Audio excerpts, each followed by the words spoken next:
Welcome to Circle of Fear 1. There are names that history chooses to remember, and names it chooses to forget. Marie Laveau is one of those names that exists in two worlds, celebrated in folklore, erased from textbooks. But the woman who bore that name in the cotton fields of Mississippi was not the voodoo queen of New Orleans legend. She was something far more dangerous to the established order. A woman who understood that knowledge, carefully gathered and strategically deployed, could dismantle the very foundations of power. What you're about to hear is not the sanitized version taught in schools, nor the mystical tale sold to tourists on Bourbon Street. This is the story they refused to print in history books, because it revealed an uncomfortable truth that the enslaved were not passive victims waiting for salvation, but architects of their own liberation using weapons far more subtle than rebellion. And Marie Laveau, a Mississippi slave whose real story was deliberately obscured, wielded those weapons with a precision that would change dozens of lives forever. The Natchez district of Mississippi in 1839 was a place where fortunes were measured in human beings and land.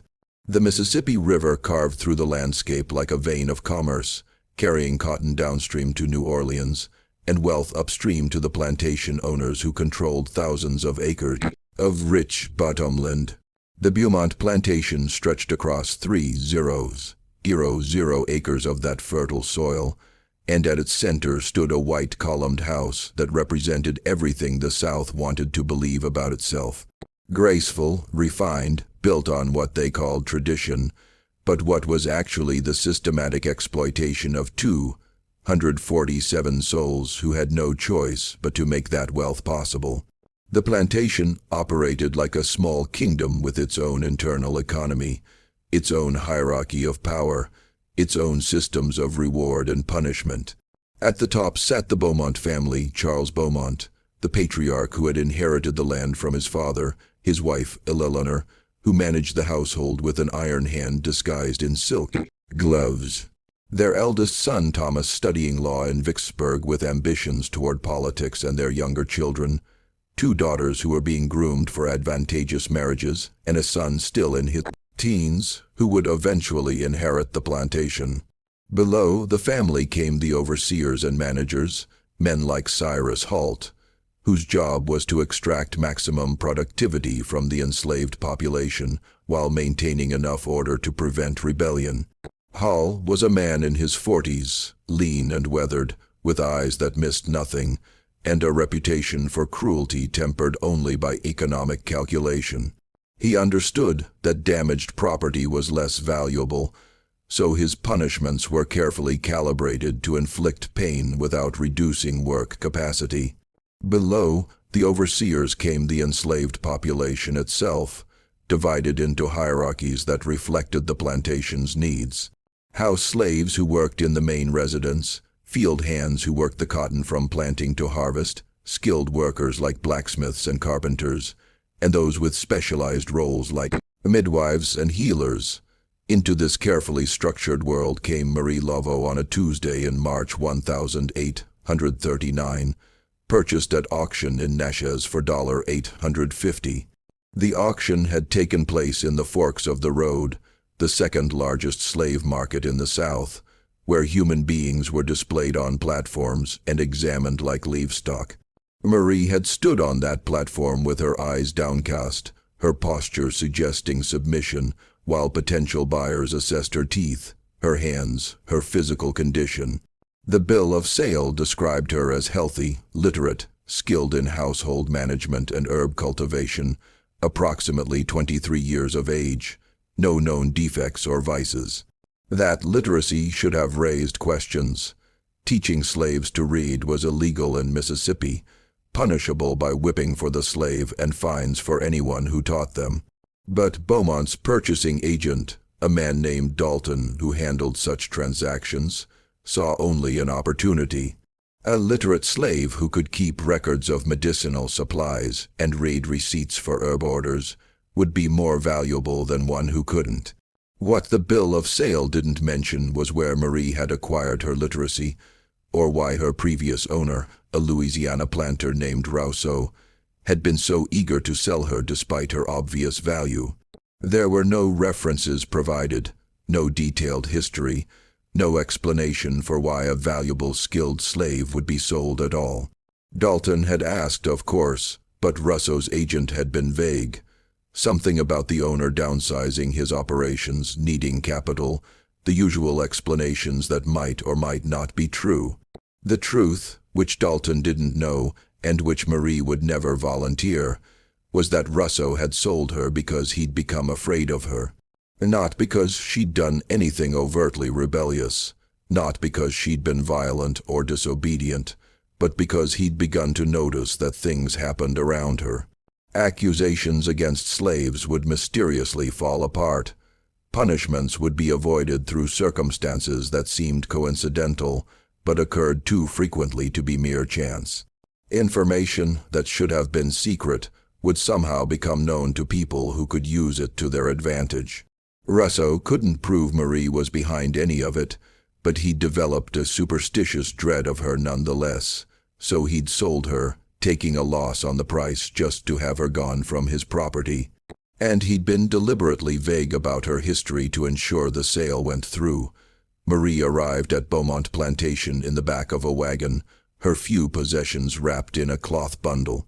She was assigned to the cabin row behind the main house, a collection of rough wooden structures that housed the domestic slaves. Each cabin held 4 to 6 people with minimal privacy and less comfort. Marie's cabin was slightly better than the field's quarters.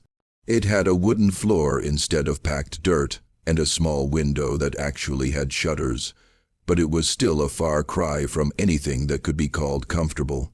She shared the cabin with 3 other women. Dinah, who was in her 40s and managed the main house laundry, had been at Beaumont her entire life and knew every detail of the plantation's operations. Rachel, younger and quieter, worked in the kitchen and had a small child who stayed in the nursery cabin during work hours. And Lily, who was around Marie's age and worked as a seamstress, making and mending clothes for both the enslaved population and occasionally for the Beaumont family. That first night, Marie said little. She arranged her few possessions on the narrow shelf above her pallet with careful precision, a small wooden box that contained needles and thread, a cloth bundle of dried plants that gave off a faint medicinal smell, and a leather journal so worn the cover had gone soft as fabric. The journal was her most dangerous possession, and she kept it wrapped in oilcloth and hidden at the bottom of her belongings. "You can read?" Dinah asked, watching Marie handle the journal. The question was cautious, almost whispered, because literacy was dangerous knowledge. Marie looked at her steadily, assessing how much truth to reveal. "I can remember things," she said carefully. "Resize remedies, things my grandmother taught me. Sometimes I make marks to help me remember, but I don't know if that counts as reading." It was an answer that wasn't quite an answer, suggesting literacy without claiming it. And Dinah recognized the intelligence in that evasion. She nodded slowly. "Best to be careful about what you know and what you don't know," she said. "Bolt doesn't like slaves who are too clever." "I'll remember that," Marie said, and meant it. The next morning, Marie was taken to meet her primary supervisor, the plantation's head cook, a woman named Patience, who had worked at Beaumont for 30 years and wielded considerable authority in domestic hierarchy. Patience was a large woman in her 50s, with hands scarred from decades of kitchen work, and eyes that assessed Marie with the same thoroughness that Dalton had used at the auction, though for different purposes. "You know herbs?" Patience asked, getting straight to business. "Yes, ma'am. My grandmother was a healer in Louisiana. She taught me which plants help with fever, which ones ease pain, which ones can be made into puces for wounds."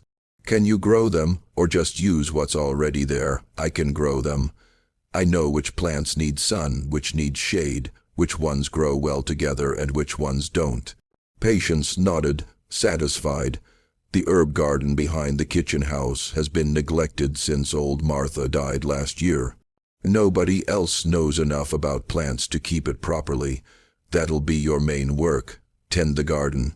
Prepare remedies when people are sick. Keep records of what you use so we can account for supplies. You'll also help in the kitchen when we need extra hands, especially during harvest season when we're feeding extra workers. She led Marie to the herb garden, which was indeed in poor condition. Weeds had overtaken most of the beds, and the plants that remained were struggling, but Marie could see the bones of a good garden underneath the neglect. The layout was sensible, with taller plants positioned to provide afternoon shade for those that needed it, and a water barrel positioned to catch rain from the kitchen house roof. "I can work with this," Marie said, already planning in her mind which plants to save, which to remove, what new herbs to cultivate. "You'll have mornings to work the garden," Patience told her. "Afternoons you'll be available for medical calls. If someone in the quarters is sick, you'll go tend them. Evenings you'll help in the kitchen. Sundays you'll have to yourself, except for emergencies." It was a demanding schedule, but Marie had expected nothing less. What mattered was that the work gave her a legitimate reason to move around the plantation, to interact with people from different parts of the operation, to observe and listen and gather information.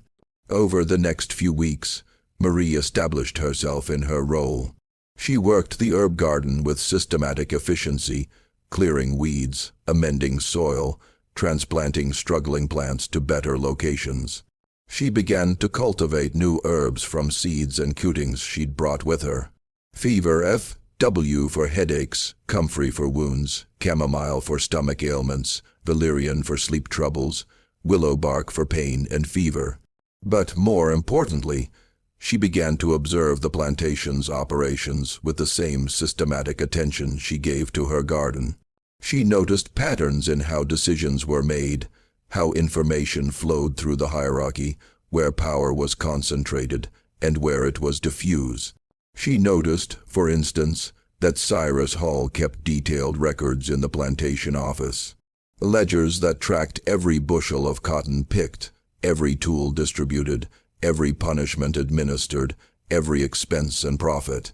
Those ledgers were the nervous system of the plantation's operations, and anyone who understood them would understand how the entire system functioned. She noticed that the Beaumont family's youngest son, Thomas, had a habit of leaving documents scattered around the library when he came home from his law studies in Vicksburg. He was careless with papers, treating them as if they were invisible to the house slaves who cleaned the room, never considering that those slaves might be able to read or might understand the significance of what they saw. She noticed that the house slaves who served at dinner often heard conversations about business dealings, political alliances, debts, and social obligations that the Beaumonts assumed were safe to discuss in front of people they considered invisible. Those conversations contained information that could be valuable to someone who knew how to use it. She noticed that there were tensions within the overseer hierarchy. Halt had 2 assistants, and they competed for his favor and for the possibility of advancement. That competition created opportunities for manipulation, for playing one against the other, for ensuring that information reached or didn't reach particular people. She noticed that the enslaved population itself had complex social networks and hierarchies. There were people who were respected for their skills, people who were trusted with secrets, people who served as informal leaders in the quarters. Understanding those networks would be essential to accomplishing anything, and she noticed that information carefully gathered and strategically shared could change the balance of power in ways that violence never could. Marie began to cultivate relationships with key people in the plantation's social structure. She did this carefully, never pushing, never seeming too interested, just being helpful and observant and gradually earning trust with Dinina, who managed the laundry and had access to the main house. Marie shared remedies for the arthritis that plagued Dina's hands. In return, Dina shared observations about the Beaumont family's habits, their moods, their concerns. It wasn't presented as intelligence gathering, just the natural conversation of women who worked together and shared living space. With patients who supervised the kitchen and heard much of what happened in the main house, Marie proved herself reliable and skilled, becoming someone patients could depend on. In return, patients began to trust Marie with more information about the plantation's operations, about upcoming events, about tensions within the Beaumont family. With the field hands, Marie provided medical care that was more attentive than they'd received from the previous herb woman. She treated injuries and illnesses with skill and compassion, and in return, they began to come to her not just for physical ailments, but for counsel about other troubles. Within 3 months of her arrival, Marie had established herself as someone valuable, someone trustworthy, someone who saw and heard things, but who seemed to have no agenda beyond doing her work well, and then she began to test her methods. The first test came in late April when a man named Samuel was accused of stealing a ham from the smokehouse. Samuel was a field hand in his 30s, strong and capable, with a wife named Grace and 2 young children. The accusation came from one of Holt's assistants, a man named Briggs, who was new to the plantation and eager to prove his vigilance. The evidence seemed clear. Samuel had been seen near the smokehouse at an unusual hour late evening after the workday had ended. When the smokehouse was invaded the next morning, a ham was missing. A search of the quarters found the ham hidden in a cloth sack near Samuel's cabin, buried under some loose boards. The punishment for theft was typically 20 lashes administered publicly, so that the entire enslaved population would witness the consequences of stealing from the master. Sometimes the punishment was more severe if the owner wanted to make a particular example. Samuel maintained his innocence desperately. He swore he'd never taken the ham, never been to the smokehouse that evening, had no idea how the meat had ended up near his cabin. But his word meant nothing against the physical evidence and the testimony of an overseer's assistant. He was locked in the plantation jail, a small brick building near the overseer's house, to await punishment that would come at week's end when the entire enslaved population would be assembled. Watch. Marie heard about this on a Wednesday evening when Grace came to her cabin in tears, begging for help. He didn't do it. Grace insisted Samuel wouldn't steal. He knows what would happen. He wouldn't risk it. Not with the children to think about. Someone's lying or someone made a mistake. But he didn't do it. Marie listened carefully, asking questions. Who saw him near the smokehouse? Briggs, the new assistant overseer. He said he saw Samuel walking that direction around dusk. Did anyone else see him? No, just Briggs. And the ham was found near your cabin. Yes, buried under some loose boards behind the cabin, but anyone could have put it there. We don't lock our cabin. Nobody does. Anyone could have hidden it there to make it look like Samuel took it. Marie considered this carefully. Tell me about Briggs. What do you know about him? Grace shook her head. Not much. He's only been here a month. Came from somewhere in Alabama. Holt hired him to replace the assistant who left. He's young, maybe 25, and he's always trying to impress Hall, always looking for problems to solve. Has he had any conflicts with Samuel specifically? Not that I know of. Samuel barely knows him. Marie filed all of this information away, her mind already working through possibilities. I'll see what I can learn, she told Grace. I can't promise anything, but I'll try. Over the next day, Marie began to gather information with systematic precision. She talked to people who worked near the smokehouse, asking casual questions about who'd been around that evening. She talked to people who lived near Samuel's cabin, asking if they'd seen anyone unusual in the area.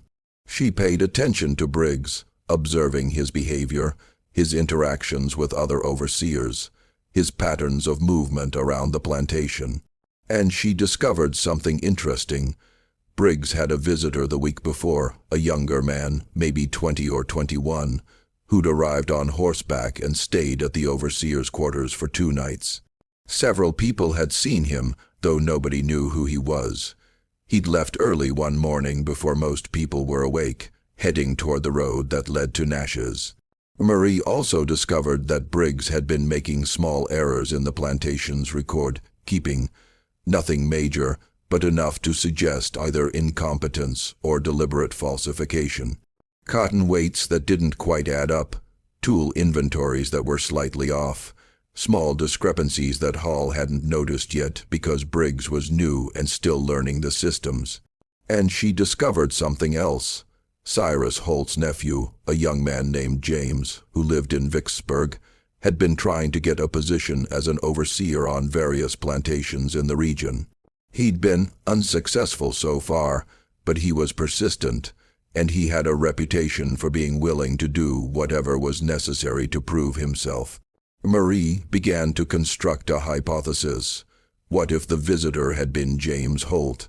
What if he'd come to visit his uncle, and while he was there, had taken the ham not to eat it, but to take it with him when he left as a gift from his uncle?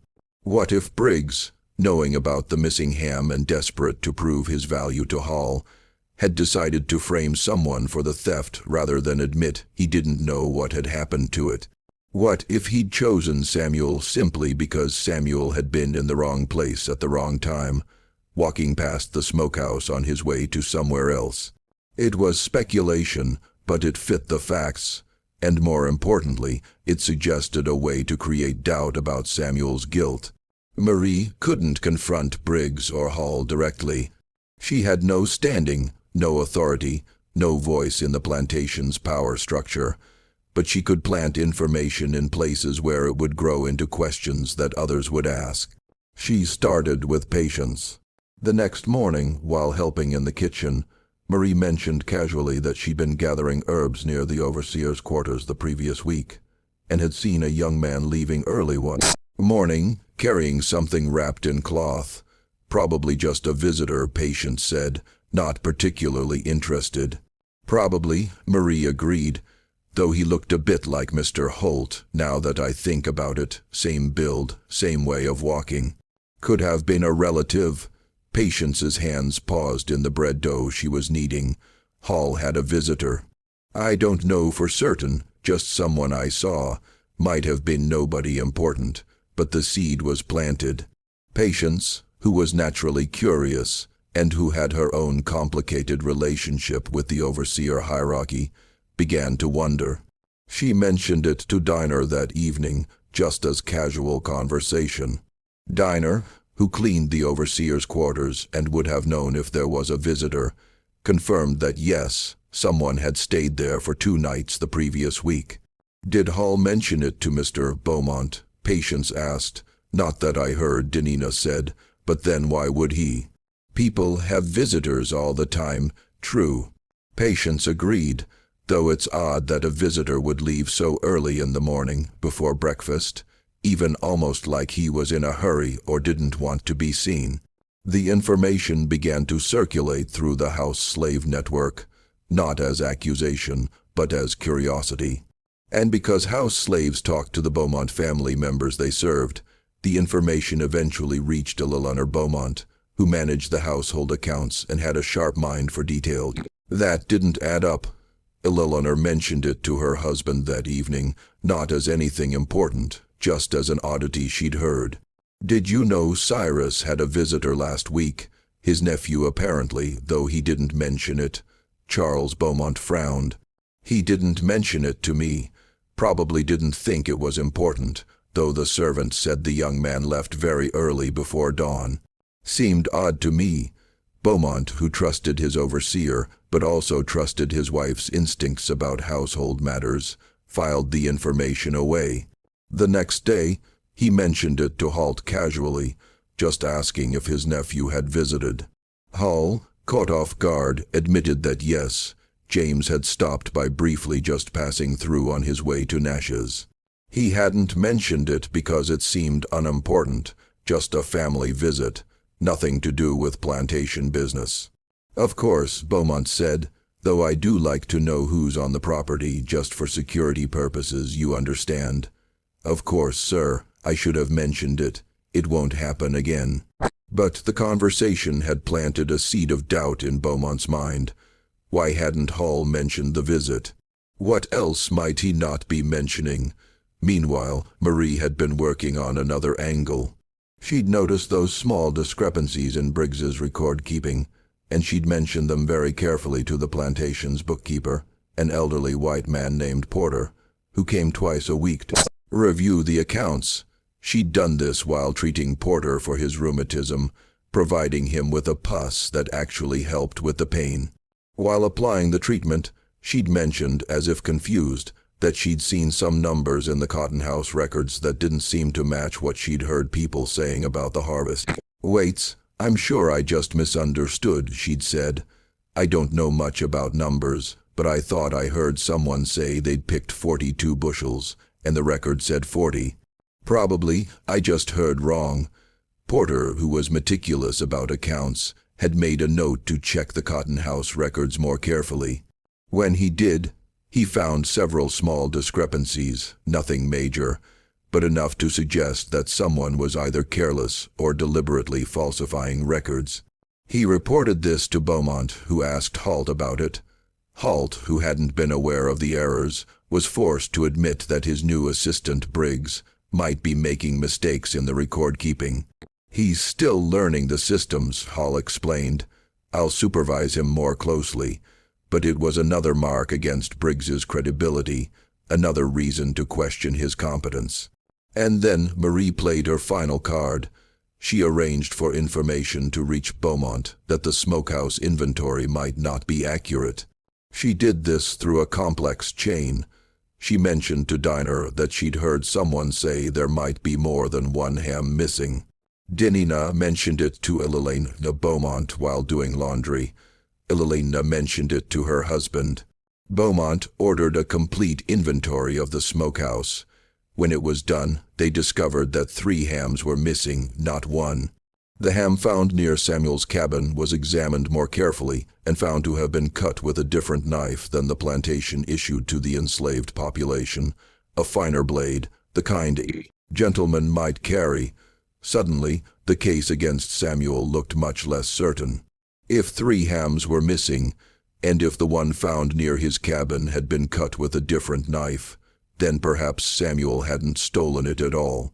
Perhaps someone else had taken the hams, possibly Holt's nephew, as a gift from his uncle, and perhaps Briggs, discovering the theft and not wanting to admit he didn't know what had happened, had framed Samuel by planting one of the hams near his cabin.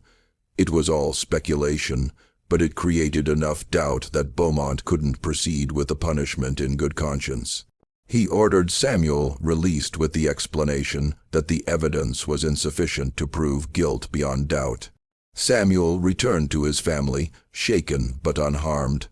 Briggs was reprimanded for the errors in his record-keeping and told to be more careful in his accusations. Holt was instructed to inform the plantation management of any future visitors to his quarters, and Marie, who had orchestrated the entire sequence of events with nothing but careful observation and strategic conversation, continued tending her herbs as if nothing had happened. But word spread through the enslaved community, not in any obvious way, but through the subtle communication networks that connected people across the plantation.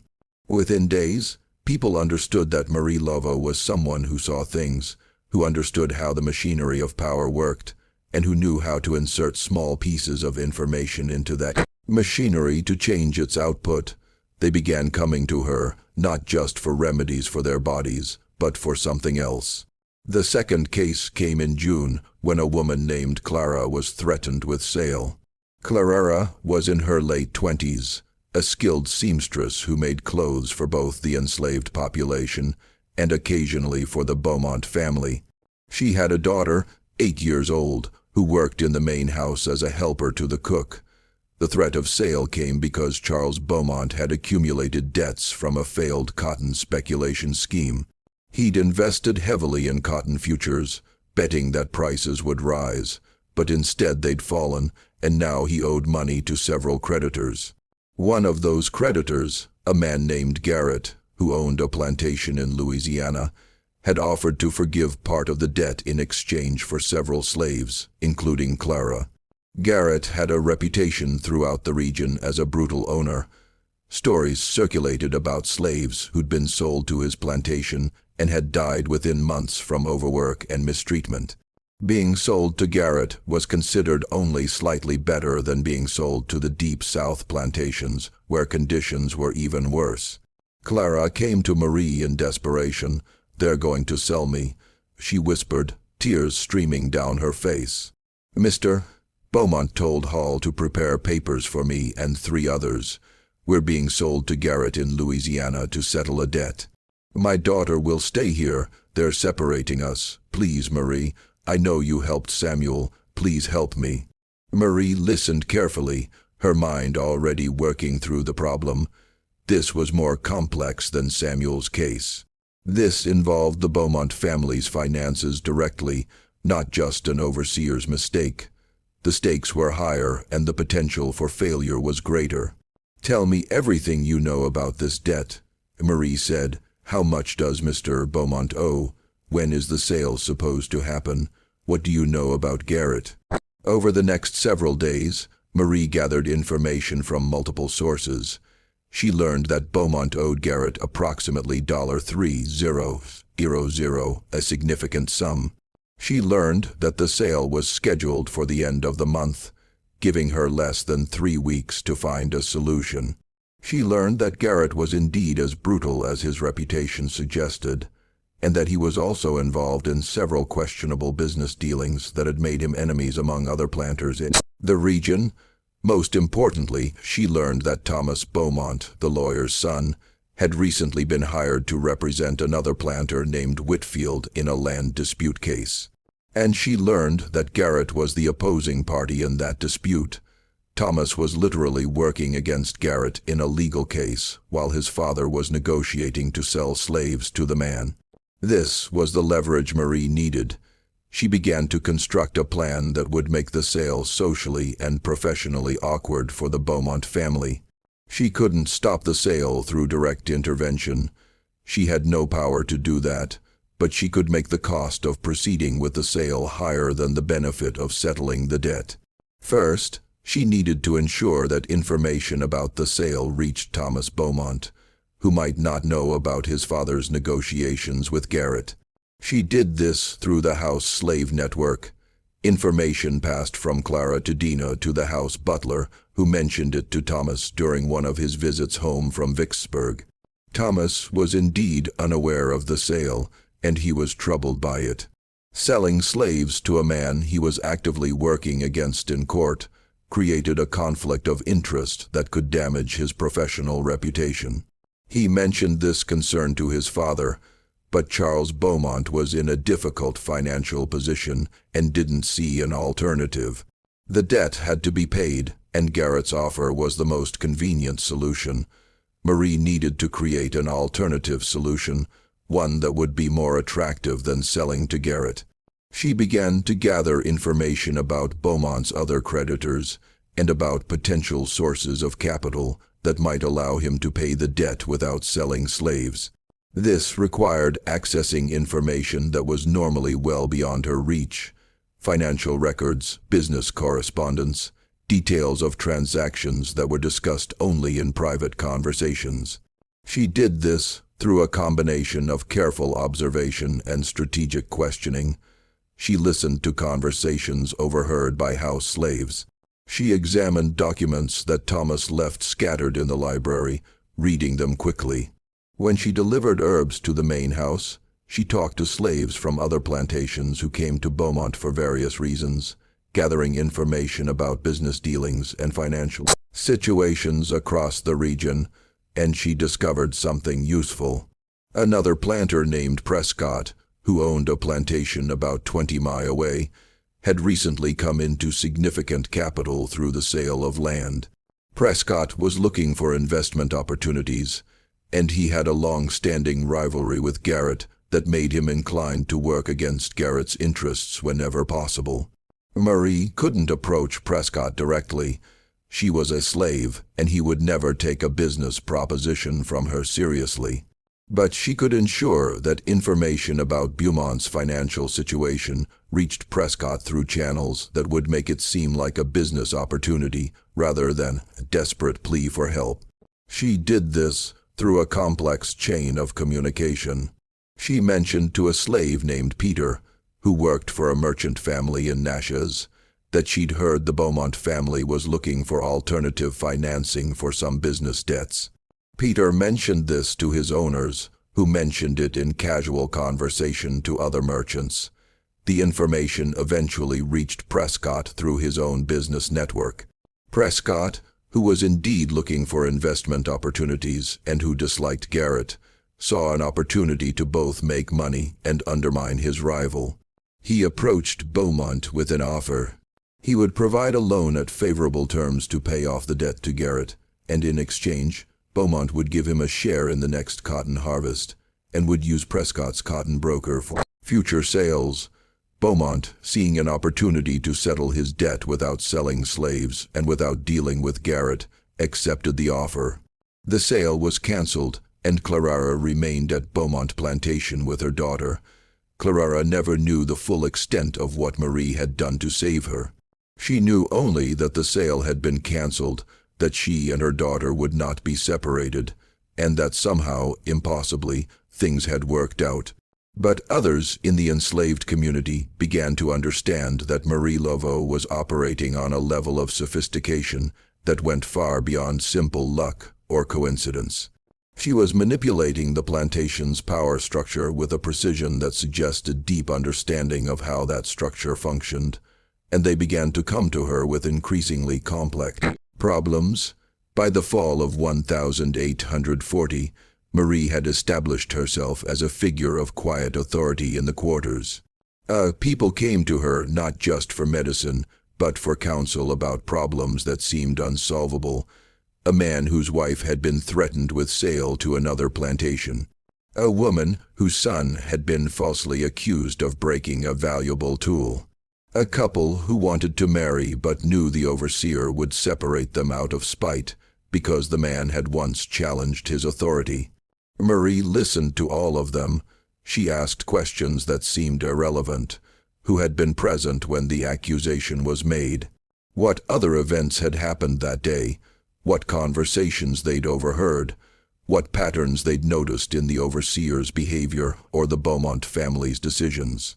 And then, with patience that seemed infinite, she would begin to work. She never did anything directly. She never confronted anyone with power, never made accusations, never put herself at risk. Instead, she would plant information the way she planted seeds in her garden, carefully in the right soil at the right time, and then she would wait for it to grow. Each intervention followed a similar pattern. First, gather information from multiple sources to understand the full context of the problem. Second, identify leverage points, places where small amounts of information could create large changes in outcome. Third, plant that information through trusted intermediaries who would pass it along without knowing its ultimate purpose. Fourth, wait for the information to work its way through the system and create the desired change. Fifth, remain invisible throughout the entire process so that no one could trace the outcome back to her involvement. It was a method that required patience, intelligence, and a deep understanding of human psychology and social systems. Marie had all three. When a man named Joseph was accused of laziness and threatened with punishment, Marie discovered that the accusation came from Briggs, the assistant overseer, who was still trying to prove his worth. After the Samuel incident, she also discovered that Briggs had been making errors in the cotton weight records, small discrepancies that suggested either incompetence or deliberate theft. She mentioned these discrepancies to the plantation bookkeeper during a visit to treat his rheumatism, framing it as innocent confusion about numbers she'd seen. The bookkeeper investigated, found the errors, and reported them to Beaumont. Briggs was dismissed, and Joseph's supposed laziness was forgotten in the larger scandal of the falsified records. When a woman named Ruth was being pressured by one of the Beaumont family's visiting relatives, Marie discovered information about the man's debts and gambling habits. She ensured that this information reached the man's wife through a complex chain of gossip that made it seem like common knowledge rather than deliberate revelation. The wife confronted her husband, who left the plantation in disgrace, and Ruth was safe. When a couple named Daniel and Esther wanted to marry, but knew the overseer would separate them, Marie discovered that the overseer had been skimming supplies from the plantation stores and selling them in Natchez for personal profit. She ensured that evidence of this theft reached Beaumont through the bookkeeper. The overseer was dismissed, and the new overseer who replaced him had no objection to Daniel and Esther's marriage. Each intervention was small, almost invisible, but together they began to create something larger, a sense among the enslaved population that they were not entirely powerless, that there were ways to resist that didn't require violence or escape, that information and intelligence could be weapons as powerful as any physical force. Marie became a legend in the quarters, though not in any obvious way. People didn't talk about her openly, didn't attribute specific outcomes to her intervention, but they understood that she was someone who could help, someone who saw patterns that others missed, someone who understood how to work within the system to change outcomes. And that kind of influence, even when exercised subtly, eventually attracts dangerous attention. Cyrus Hull was not a stupid man. He had been an overseer for 15 years, working on plantations across Mississippi and Louisiana, and he had learned to recognize patterns in slave behavior that suggested potential trouble. He knew the signs of rebellion, secret meetings, whispered conversations that stopped when he approached, unusual movements at night, weapons being hidden or made. But Marie Laveau didn't fit any of those patterns. She didn't hold secret meetings. She didn't whisper conspiratorially. She didn't move around at unusual hours or show any interest in weapons or escape. She simply tended her garden, prepared her remedies, and went about her work with quiet efficiency. Yet things kept happening around her. Accusations fell apart. Punishments were avoided. His own authority was undermined in ways he couldn't quite trace back to any single source.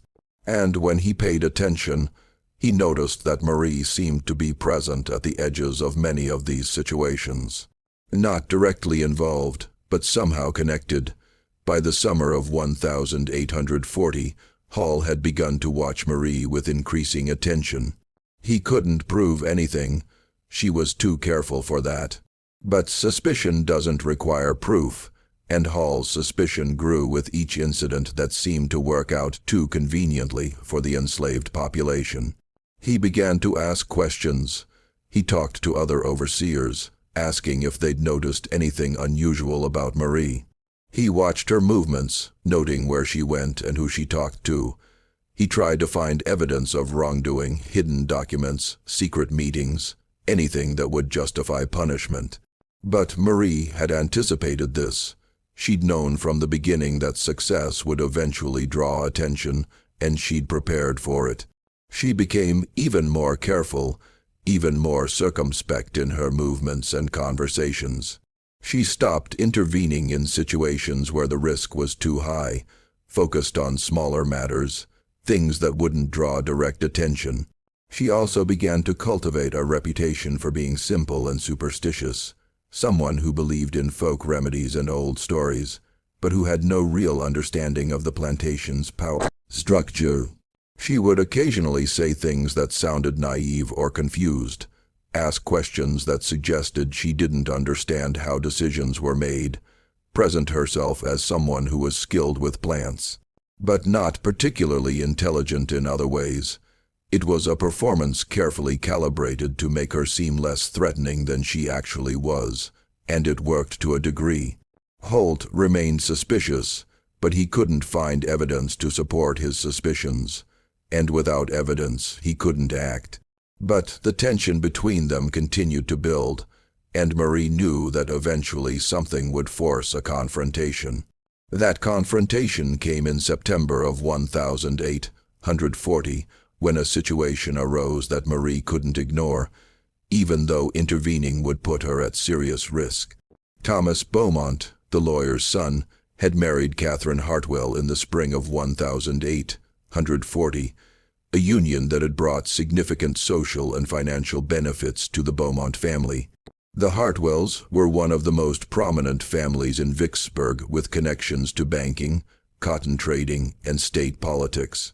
The marriage had been carefully arranged, and both families had invested considerable effort in ensuring it went smoothly. But by September, Thomas had begun to show his true character.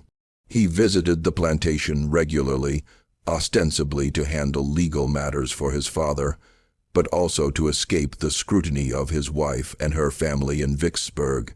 And during those visits, he had begun to notice a girl named Ruth, who worked in the main house as a helper to the cook. Ruth was 16 years old, the daughter of Hannah, who managed the household linens. She was quiet and hardworking, trying to be invisible in the way that young enslaved women learned to be when they attracted the wrong kind of attention from men with power. But Thomas's attention, once focused, was difficult to escape. He began to find excuses to be in the kitchen when Ruth was working. He would make comments about her appearance, ask her questions that had nothing to do with her work, touch her arm or shoulder in ways that seemed casual but weren't. Hannah saw what was happening and was terrified. She knew what Thomas's attention meant, knew that Ruth had no way to refuse him without facing punishment, knew that if Thomas decided to act on his interest, there would be nothing she could do to protect her daughter. She came to Marie in desperation late one evening when the quarters were quiet. "He's going to ruin her," Hannah whispered, tears streaming down her face. "I can see it in the way he looks at her, the way he talks to her. It's only a matter of time before he decides to take what he wants. And there's nothing I can do. If I object, we'll both be sold. If Ruth resists, she'll be punished. Please, Marie, I know you can't stop him directly, but there has to be something. There has to be some way to protect her." Marie sat in silence for a long time, her mind working through possibilities and risks. This was different from her previous interventions. This involved the Beaumont family directly, not just overseers or business associates. This involved Thomas, who was educated, intelligent, and well-connected. The danger was exponentially higher, but she also knew that if she did nothing, Ruth would suffer and her own authority in the community would be meaningless. Information and intelligence were only powerful if they were used, even when the cost was high. "Tell me everything you know about Thomas Beaumont," Marie said finally. "His habits, his friends, his business dealings, his debts, his marriage, everything you've heard while working in the house." Over the next week, Hannah and other house slaves provided Marie with a detailed picture of Thomas Beaumont's life. The information they provided was extensive. Thomas was 26 years old, ambitious, and determined to make a name for himself in Mississippi politics. He saw his law practice as a stepping stone to a political career, possibly a seat in the state legislature or even Congress eventually. His marriage to Catherine Hartwell was crucial to those ambitions. The Hartwell family had money, connections, and social standing that Thomas needed. Catherine's father, William Hartwell, was a banker with influence in Vicksburg and connections throughout the state. Her uncle was a state senator. The marriage had been as much a business arrangement as a romantic union.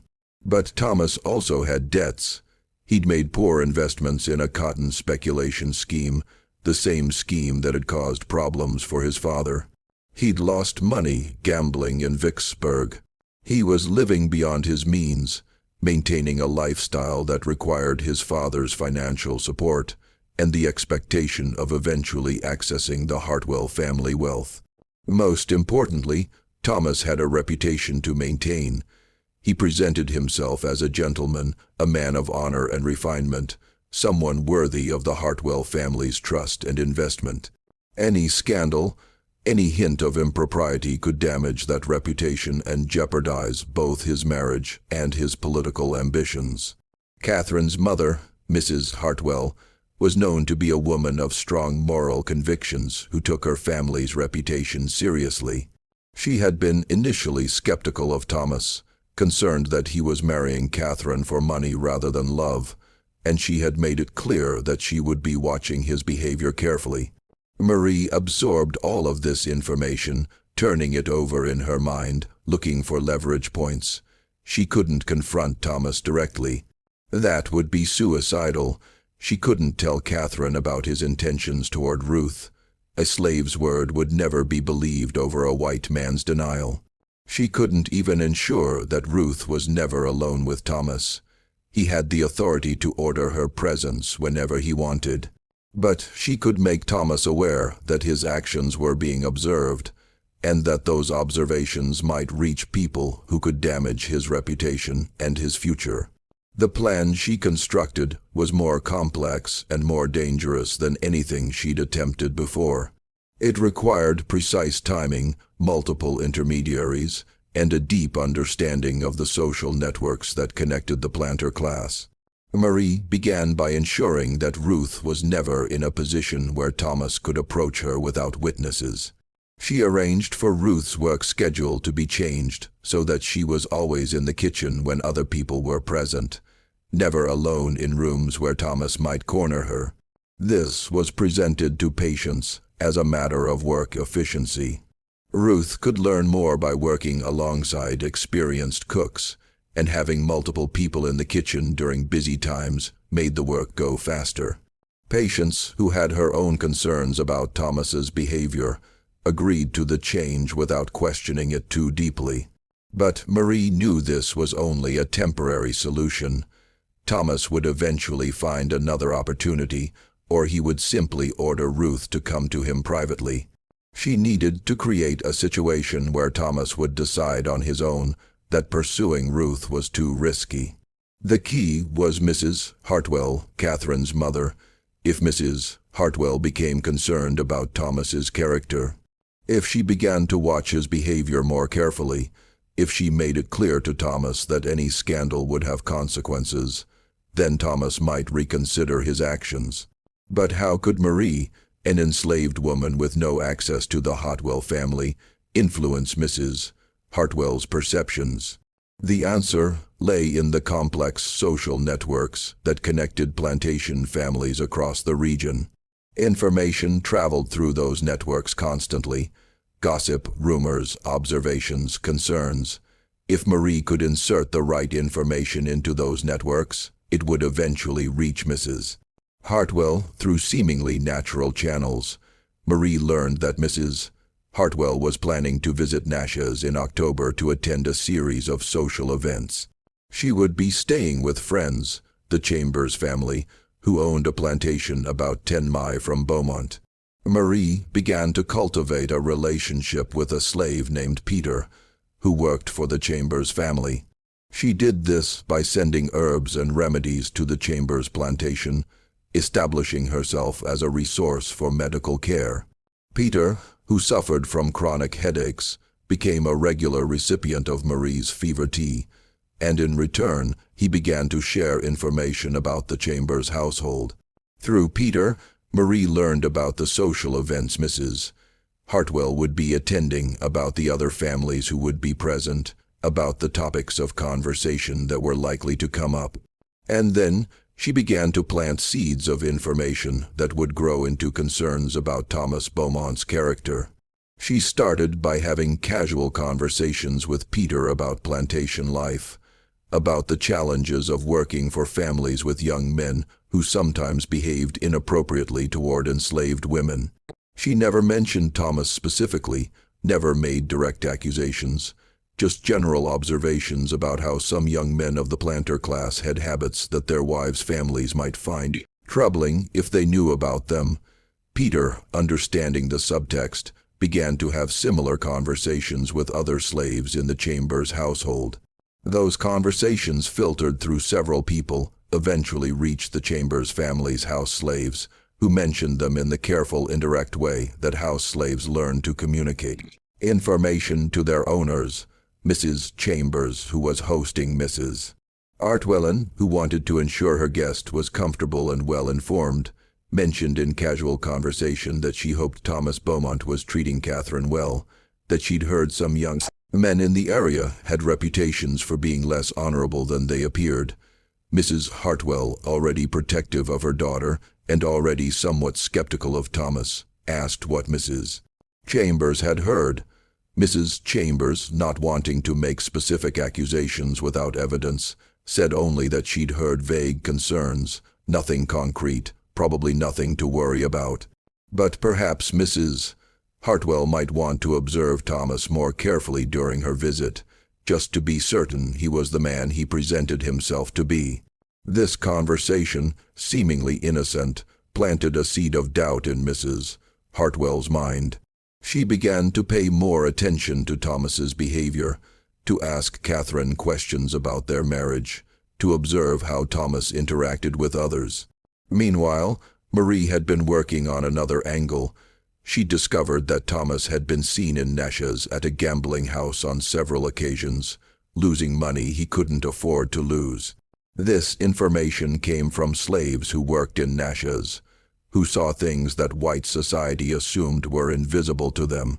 Marie ensured that this information also reached the social network, again through indirect channels. A slave who worked at the gambling house mentioned to a slave who worked for a merchant family that he'd seen Thomas Beaumont there several times, betting heavily. That information made its way through several conversations to reach the Chambers family, who mentioned it to Mrs. Hartwell. Mrs. Hartwell, now genuinely concerned, wrote to her husband in Vicksburg, expressing worry about Thomas's character and his treatment of their daughter. William Hartwell, who had invested significant resources in Thomas's career and who expected returns on that investment, decided to have a serious conversation with his son-in-law about expectations and behavior. That conversation, combined with Mrs. Hartwell's increased scrutiny, made Thomas acutely aware that his actions were being watched and that any scandal could jeopardize everything he'd worked for. At the same time, Marie arranged for Thomas to become aware that his interest in Ruth had been noticed. She did this through a carefully staged conversation that Thomas overheard while passing through the kitchen. Hannah was talking to patients, expressing concern about Ruth's safety, mentioning that she'd noticed one of the Beaumont family members paying inappropriate attention to her daughter. The conversation was loud enough for Thomas to hear, but not so loud that it seemed deliberately staged. It was presented as a private conversation between worried women, the kind of conversation that happened constantly in the quarters, but that white men rarely heard. Thomas, hearing this, realized that his interest in Ruth was not as invisible as he'd assumed. If the slaves were talking about it, there was a risk that the information could reach his wife, his in-laws, or the wider social network that determined his reputation. The combination of increased scrutiny from his mother-in-law, awareness that his behavior was being observed, and the risk of scandal made Thomas reconsider his intentions.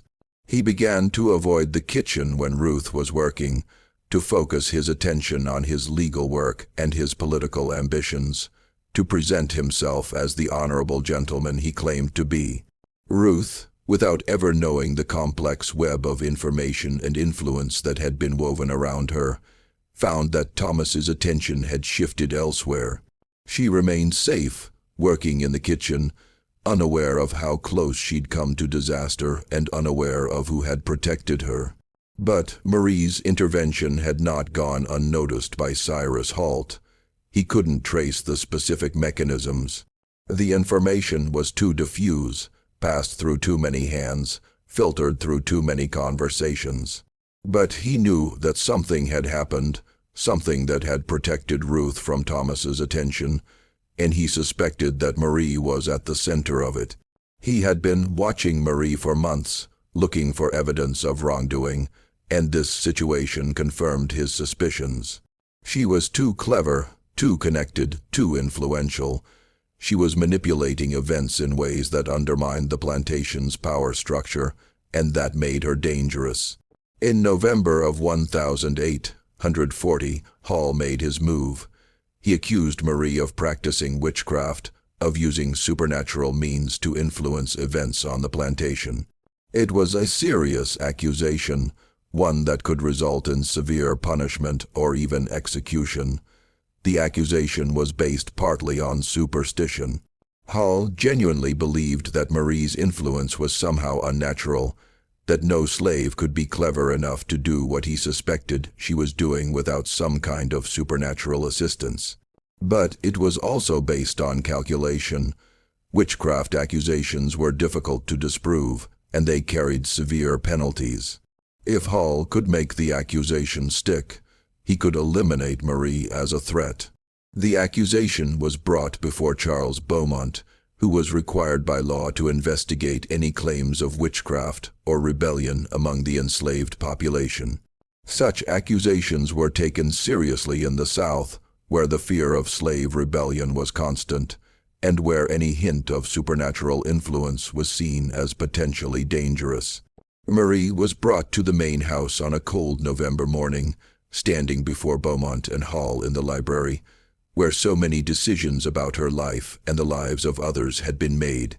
The room was lined with books that represented knowledge and power, symbols of the education and authority that the planter class claimed as their exclusive right.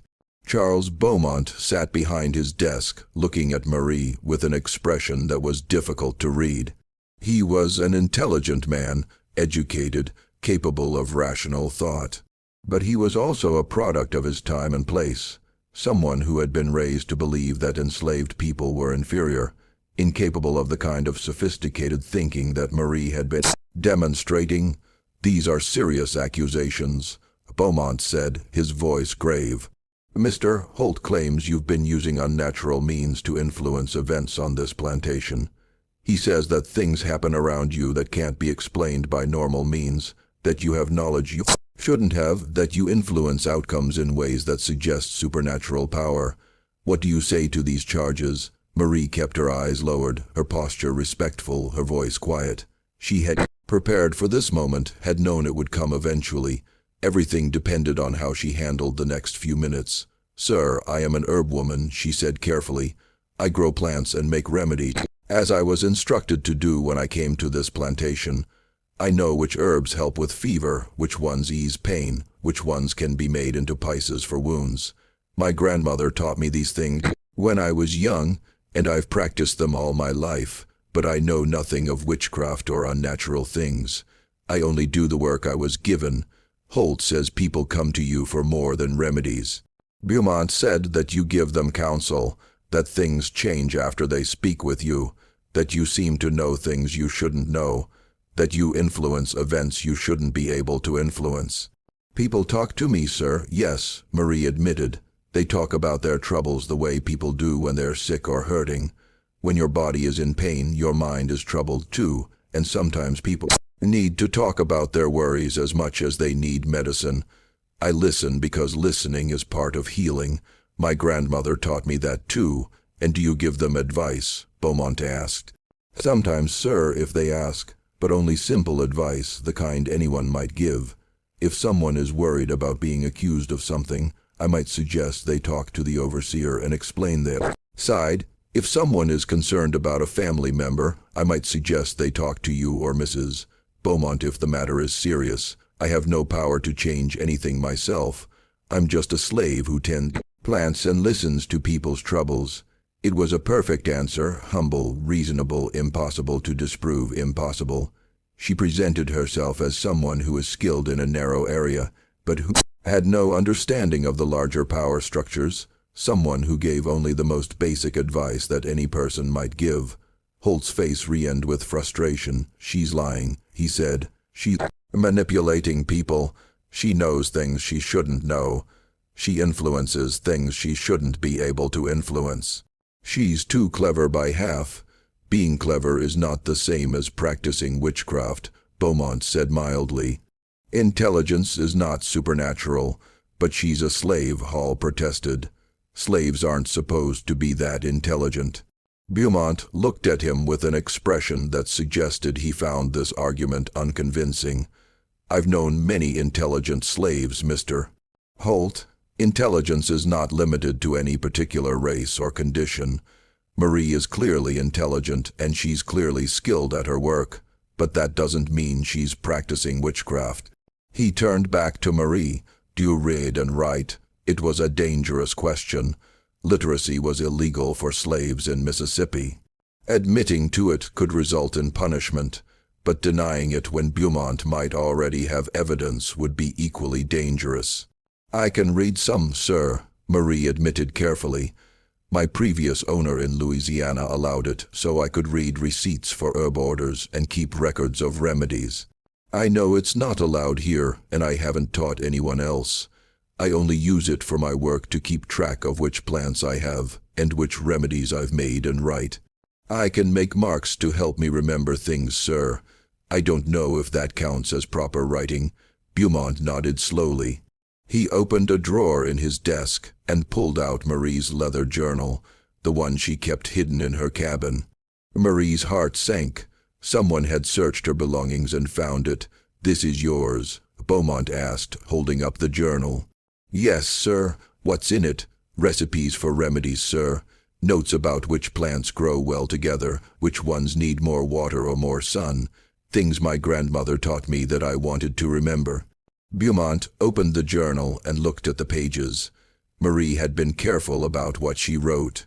The journal did contain recipes and plant notes exactly as she'd said, but it also contained observations about the plantation's operations, about patterns she'd noticed, about people and their relationships.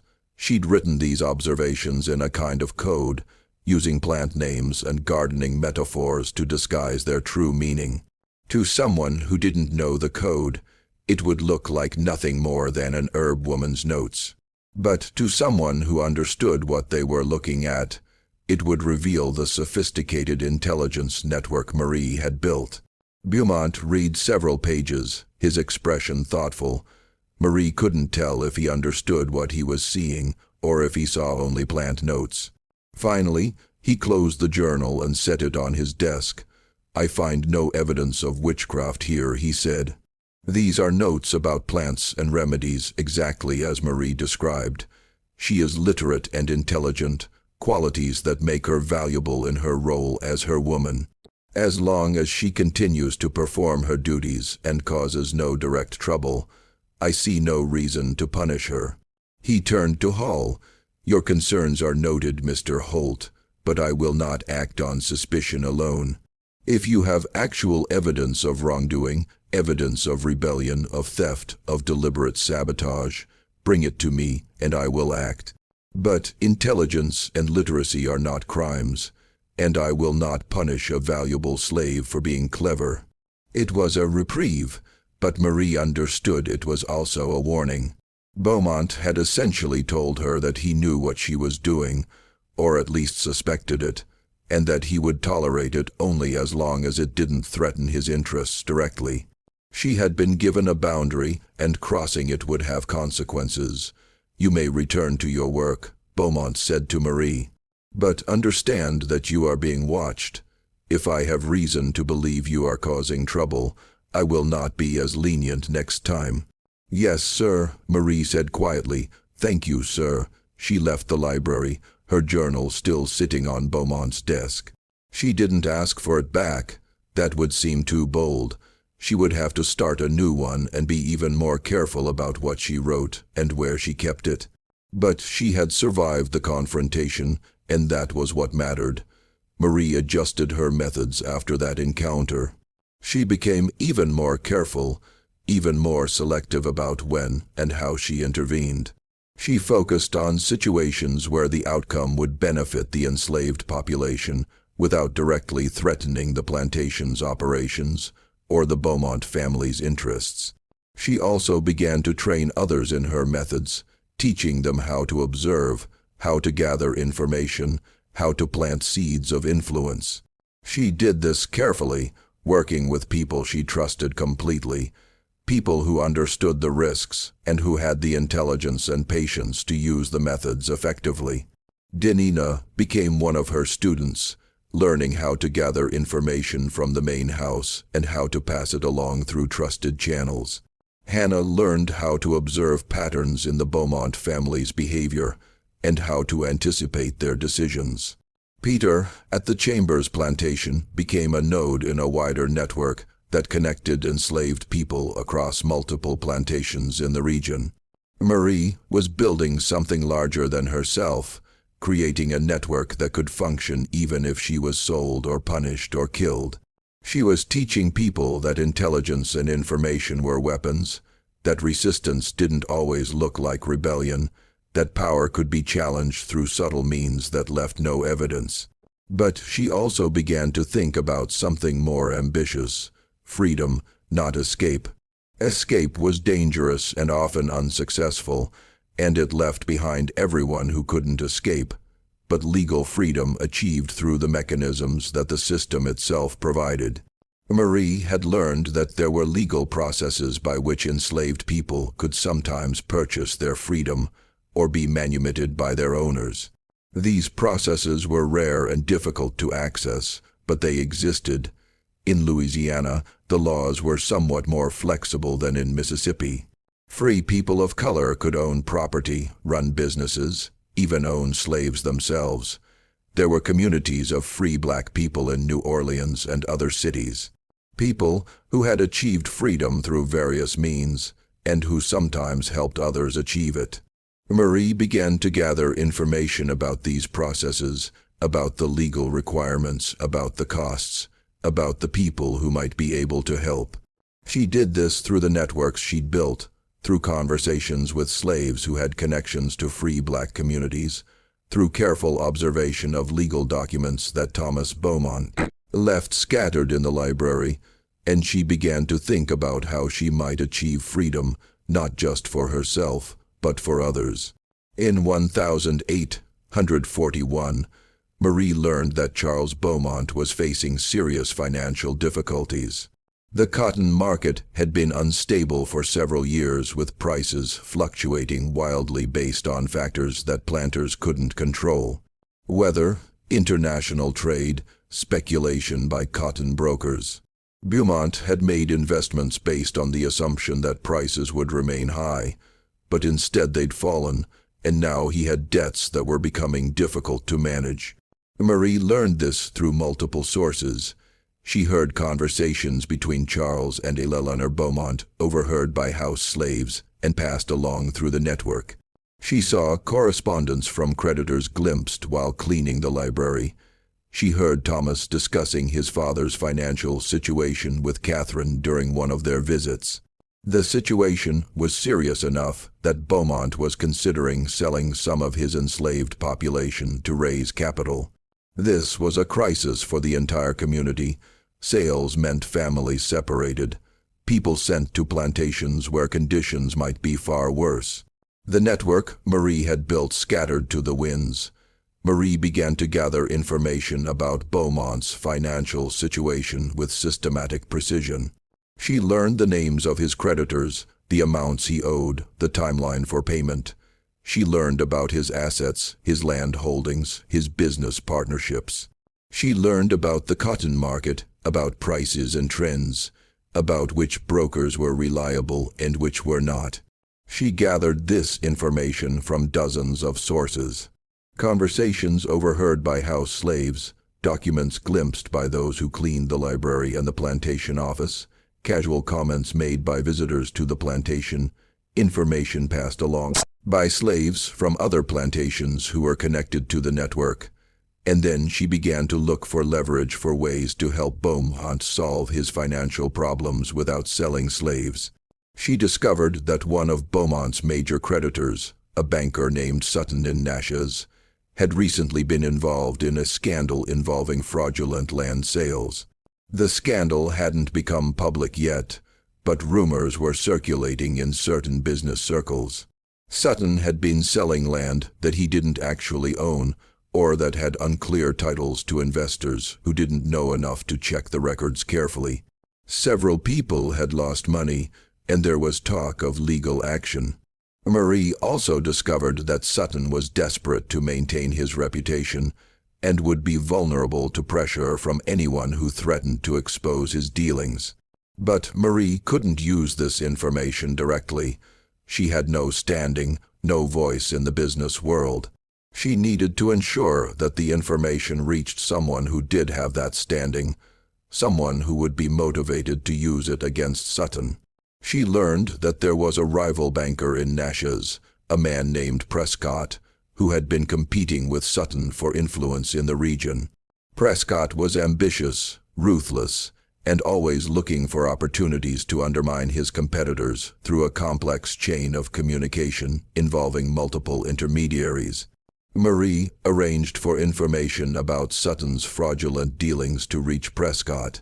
The information was presented as a rumor overheard by a slave who worked in Sutton's household, passed along through the informal networks that connected enslaved people across different plantations and businesses. The chain worked like this. Marie told Peter, who worked at the Chambers plantation, that she'd heard rumors about questionable land deals in Natchez. Peter mentioned this to a slave who worked for a merchant family in Natchez. That slave mentioned it to another slave who worked in Sutton's household, asking if there was any truth to the rumors. That slave, who had indeed seen documents related to the fraudulent sales, confirmed that yes, there seemed to be problems with some of Sutton's land deals. This confirmation made its way back through the chain, gaining credibility with each retelling. Eventually, the information reached a free black man in Natchez who had business connections to Prescott's bank. This man, seeing an opportunity to gain favor with Prescott, mentioned the rumors to one of Prescott's associates. Prescott investigated the rumors and found them to be true. He then saw an opportunity to both damage his rival and expand his own business. He approached several of Sutton's clients, including Charles Beaumont, with an offer. He would provide them with loans on favorable terms to pay off their debts to Sutton, and in exchange they would shift their banking business to Prescott's institution. Beaumont, seeing an opportunity to escape his financial difficulties without selling his slaves, accepted the offer. Prescott provided a loan that allowed Beaumont to pay off his debts. And in return, Beaumont agreed to use Prescott's bank for future transactions and to give Prescott a share in the next cotton harvest. The crisis was averted. The enslaved population at Beaumont Plantation remained intact. No families were separated, and no one except Marie knew that she had orchestrated the entire sequence of events. That she had identified the leverage point, constructed the chain of communication, and ensured that the right information reached the right person at the right time. To everyone else, it appeared to be nothing more than fortunate timing and business competition. Over the next 3 years, from 1841 to 1844, Marie continued her work with increasing sophistication. She intervened in dozens of situations, protecting people, preventing separations, mitigating punishments. She became a legend in the enslaved community, not just at Beaumont, but across the region as word of her methods spread through the networks that connected plantations. But she also began to use her influence for something more ambitious, facilitating freedom. Marie had learned that there were several mechanisms by which enslaved people could achieve legal freedom. First, manumission by the owner, where the owner voluntarily freed a slave, usually in recognition of long service or special circumstances. This was rare but not unheard of. Second, self-purchase, where a slave who had been allowed to earn money could buy their own freedom.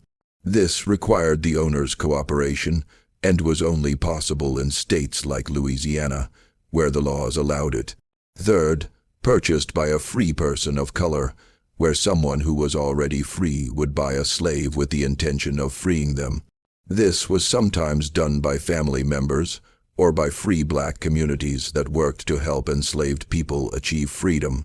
Fourth, legal challenges based on technicalities in ownership or sale documents. This was rare and difficult, but occasionally someone would discover that their enslavement was legally questionable and could challenge it in court. Marie began to identify people who might be candidates for freedom through one of these mechanisms. She looked for people who had skills that made them valuable enough that an owner might consider allowing self-purchase. She looked for people who had connections to free black communities in Louisiana or other states. She looked for people whose enslavement might have legal vulnerabilities. And then she began to create situations where freedom became possible. For a man named Daniel who had exceptional carpentry skills, Marie arranged for him to do work for several prominent families in Natchez, building a reputation that made him valuable enough that Beaumont might consider allowing him to purchase his freedom. The SLAVES, who WORKED for those buildings families who MENT into ONED, them to their each EMPLOYER, who then requested Daniel's services from Beaumont. Daniel's work was so impressive that several families offered to pay premium prices for his services. Beaumont, seeing an opportunity to profit, began to hire Daniel out regularly, allowing Daniel to keep a small percentage of his earnings. Over several years, Daniel saved enough money to make an offer to purchase his freedom. Beaumont, who by this time had resolved his financial difficulties, and who saw Daniel as more valuable as a free craftsman who could be hired as needed rather than as a slave who had to be maintained, agreed to the purchase. Daniel became a free man in 1843 at the age of 35, for a woman named Esther who had saved money from selling vegetables from her garden plot. Marie helped her navigate the legal process of manumission by ensuring that information about the process reached her through a free black woman in Natchez who had connections to lawyers willing to handle such cases. Esther had been saving money for years, selling vegetables and eggs to other slaves and occasionally to white families in the area.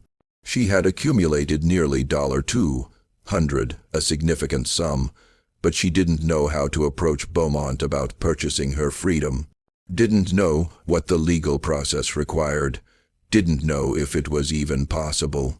Maria arranged for Esther to meet with the free black woman whose name was Hella during a trip to Natchez to sell vegetables. Elaine explained the legal process, connected Esther with a lawyer who could draw up the necessary documents, and helped her prepare a proposal to present to Beaumont. The proposal was carefully crafted to appeal to Beaumont's financial interests. Esther offered not just the $200 she'd saved, but also a promise to continue providing vegetables to the plantation at reduced prices for the next 5 years. The total value of the offer was approximately $400, which was reasonable for a woman of Esther's age and skills. Beaumont, who was in a more financially stable position by 1844, and who appreciated Esther's years of reliable service, agreed to the manumission. Esther became a free woman, though she continued to live in the area and maintain her connections to the enslaved community. Each case took months or years of careful work, but gradually, people began to achieve freedom through legal means that left no trail back to Marie's involvement. By 1844, Marie herself had saved enough money from selling herbs and remedies to begin considering her own freedom. She had been allowed to keep a small percentage of the money she earned from selling remedies to white families in the area, and over 5 years, she had accumulated nearly $300, but she also understood that her value to the community was in her position at Beaumont, where she had access to information and influence. Leaving would mean abandoning the network she'd built, the people she'd been protecting. It was a choice between personal freedom and collective power, and for a long time, Marie couldn't decide which path to take. The decision was made for her in the spring of 1845, when Cyrus Hall, who had never stopped suspecting Marie of subversion, finally found evidence he thought he could use against her. One of Marie's intermediaries, a man named Benjamin, who carried messages between plantations, was caught with a letter that contained information about slave sales and plantation finances. Benjamin worked as a driver, transporting goods between plantations, which gave him legitimate reasons to travel and made him valuable as a courier for the network. But in March of 1845, He was stopped on the road by a patrol that was looking for runaway slaves. The patrol searched his wagon and found the letter hidden among his belongings. The letter was coded using the same kind of plant metaphors that Marie used in her journal, but it was clear enough that it contained information about business dealings that a slave shouldn't have access to. Under interrogation, Benjamin revealed that he'd been gathering information at Marie's request, though he claimed not to know what she did with it or why she wanted it.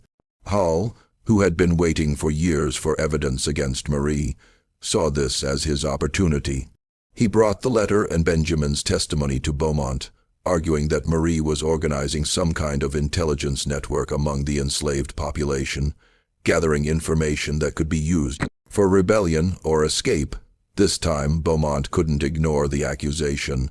The evidence was too concrete, the implications too serious. The letter proved that Marie was gathering information about plantation finances and slave sales, information that she had no legitimate reason to have. And Benjamin's testimony confirmed that Marie was directing this information gathering. Marie was arrested and held in the plantation jail while Beaumont decided what to do with her. The enslaved community was terrified. Marie had been their protector, their strategist, their hope. Without her, they would be vulnerable to the full force of the plantation's power structure. People who had relied on her counsel, people who had been saved by her interventions, people who had learned her methods, all of them feared what would happen now, but Marie had prepared for this possibility. Over the years, she had trained others in her methods, had taught them how to observe, how to gather information, how to plant seeds of influence. She had created a network that could function without her, though not as effectively, and she had one final card to play. From her cell in the plantation jail, Marie sent a message through the network she'd built. The message was carried by Diner, who had been one of Marie's most trusted students. It reached Thomas Beaumont in Vicksburg, where he was now established as a successful lawyer with growing political ambitions. The message contained information about a case Thomas was working on, a complex property dispute that had been stalled for months. One of Thomas's clients was trying to prove ownership of a piece of land that had been sold multiple times with unclear titles. The case depended on finding documentation that proved the chain of ownership, but that documentation had been missing. Marie's network had discovered where that documentation was hidden. It was in the possession of the opposing party's lawyer, who had deliberately concealed it to prevent Thomas's client from proving their case. The message told Thomas exactly where to find the documents and how to obtain them legally through a court order. The message also contained a proposal if Thomas would intervene on Marie's behalf, arguing that she was too valuable to punish severely and should instead be sold to a more lenient owner in Louisiana. The information about the documents would be provided to him in detail. If he refused, the information would be destroyed and his case would remain stalled, possibly resulting in a loss that would damage his reputation. It was blackmail, pure and simple, but it was blackmail based on offering value rather than threatening harm. Thomas would gain something concrete, a significant legal victory that would enhance his reputation in exchange for a relatively small favor. Thomas, who was ambitious and pragmatic, recognized the opportunity. He also recognized that Marie was far too intelligent and dangerous to keep in Mississippi, where she might continue to cause problems for the planter class. But selling her to Louisiana, where the laws were different and where she might eventually achieve freedom, would remove the threat while also providing value to his father. He traveled to Beaumont Plantation and made his case to his father. He argued that Marie was indeed too intelligent and valuable to waste through punishment. Executing her or selling her to a brutal owner would be a loss of valuable property. But selling her to a contact he had in New Orleans, a free black woman named Helen, who ran a boarding house and needed someone with Marie's skills, would be more profitable and would remove the source of trouble from the plantation. Charles Beaumont, who was tired of the complications Marie had caused and who saw the financial sense in Thomas's argument, agreed.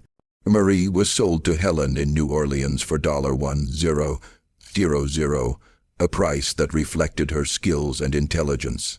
The sale was completed in June of 1845.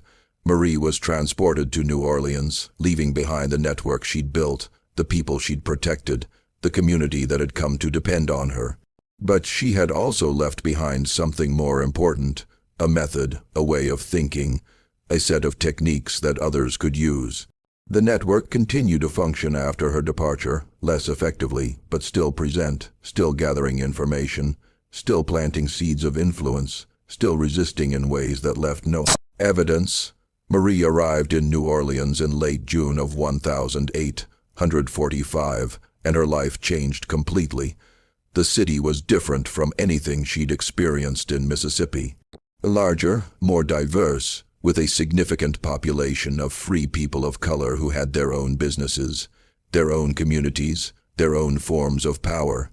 Helen, the free black woman who had purchased her, was part of a network of free people of color who worked to help enslaved people gain freedom through legal means. The purchase had been arranged specifically to get Marie out of Mississippi and into a situation where she could eventually purchase her own freedom. Helen ran a boarding house in the French Quarter that catered to free people of color and to white clients who were comfortable with the city's more relaxed racial boundaries. She needed someone with Marie's skills to manage the household, to provide medical care for boarders, and to help run the business. The arrangement was clear from the beginning.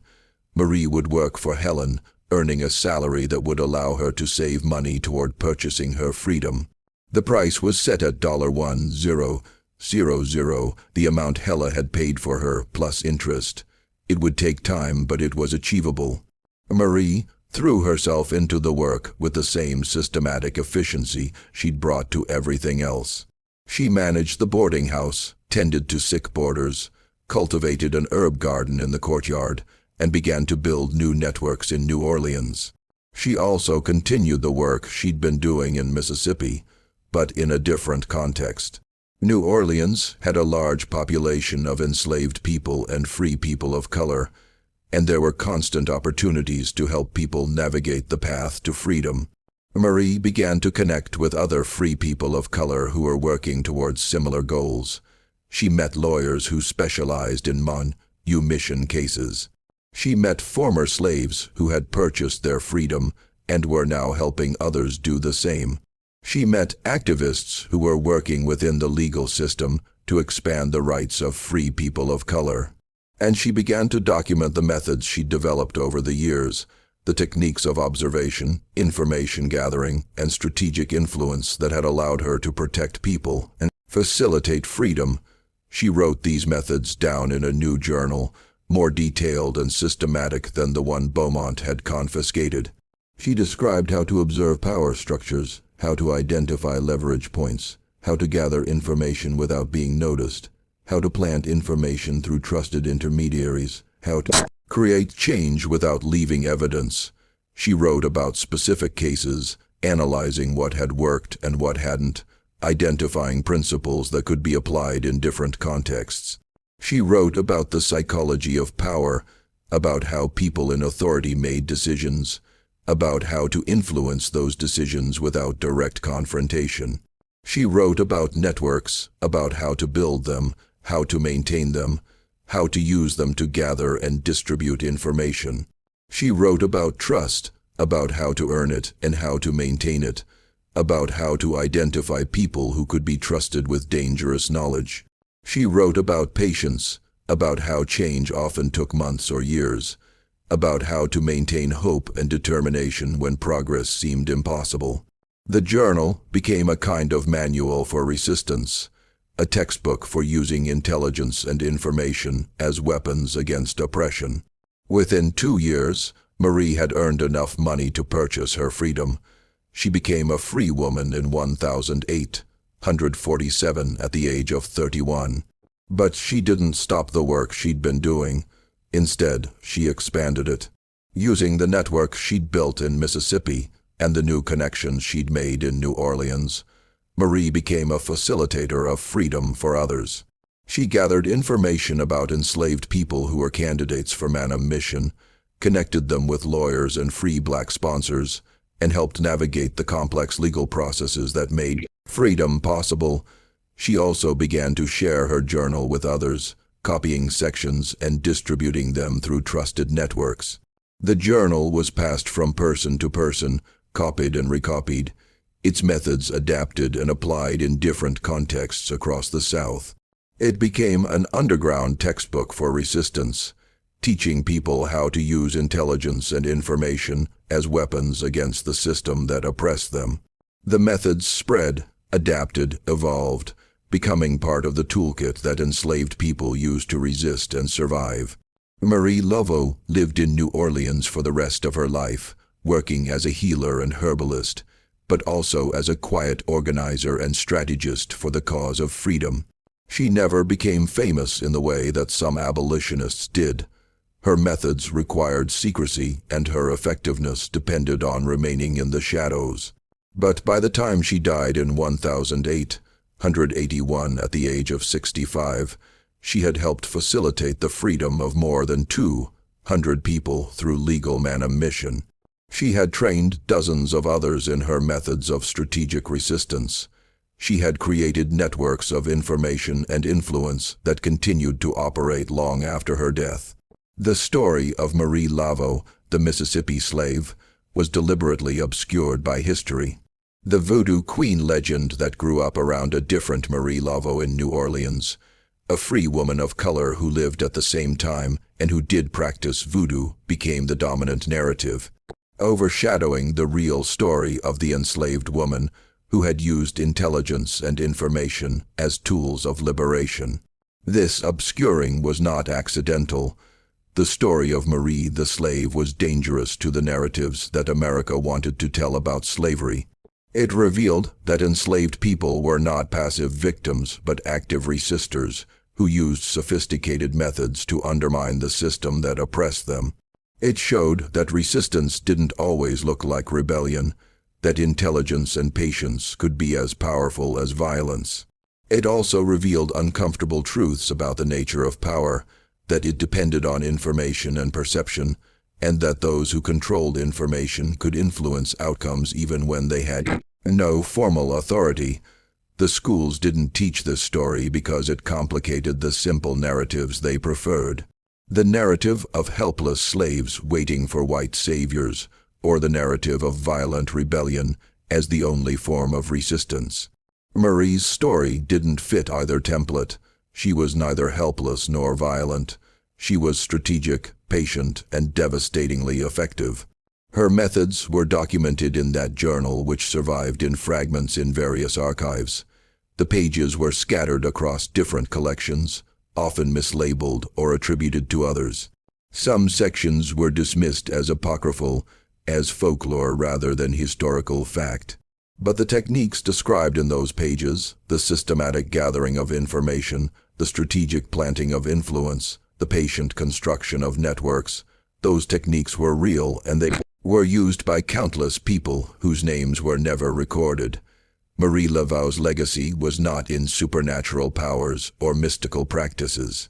It was in the demonstration that knowledge carefully applied could dismantle systems of oppression from within. That intelligence was a weapon, that patience was a strategy, that freedom could be built one careful intervention at a time. The Mississippi slave Marie Laveau understood something that America has always been reluctant to acknowledge, that the enslaved were not objects acted upon by history, but agents who shaped history through methods that were subtle, sophisticated, and far more dangerous to the established order than any rebellion. That's why her story was refused a place in textbooks, not because it wasn't true, but because it was too true. And the truth it told was one that challenged every comfortable assumption about power, resistance, and who gets to shape the course of history. The woman who tended herbs in a Mississippi plantation garden and changed the lives of hundreds through nothing but observation and strategic conversation. That woman was more revolutionary than any army and more dangerous to the system than any weapon. And that's exactly why they refused to teach her story in schools.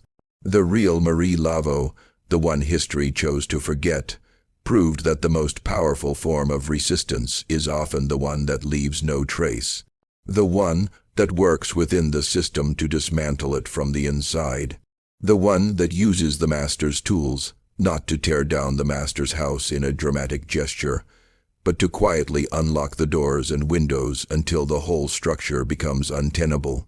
Her story is a reminder that history is written by those who control the narrative, and that the most dangerous stories are often the ones that are deliberately erased.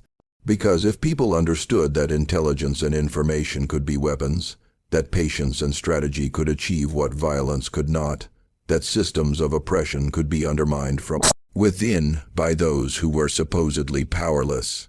If people understood all of that, then every system of oppression would be vulnerable in ways that those in power could never fully defend against. That's the story they refused to teach in schools. Not because it was false, but because it was true.